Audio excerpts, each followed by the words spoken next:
আসসালামু আলাইকুম। দেখুন আপনারা কত ছোট ছোট বাচ্চা নিয়ে কিভাবে পরিবারের লোকজন সবাই মিলে পাহাড়ে উঠতেছে। এখন অবশ্যই পাহাড়ে সিঁড়ি আছে, কোনো কিছু কিছু জায়গায় সিঁড়ি নাই। এখন চন্দ্রনাথ পাহাড়ে ওঠার সময় কিছু কিছু জায়গায় সিঁড়ি আছে, তার জন্য একটু ওঠা যায়, কিন্তু রিক্স হয়ে যায়।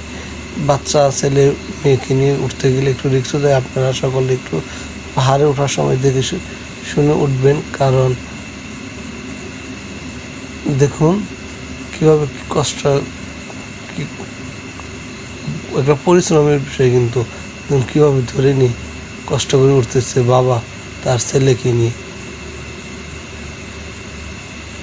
আমিও যখন উঠেছিলাম, এই যে আমারও একটু নিজেরও একটু শেষের দিকে গিয়ে একটু খারাপ লাগছে। যাই হোক, তারপরে একটু স্বস্তি পেয়েছি।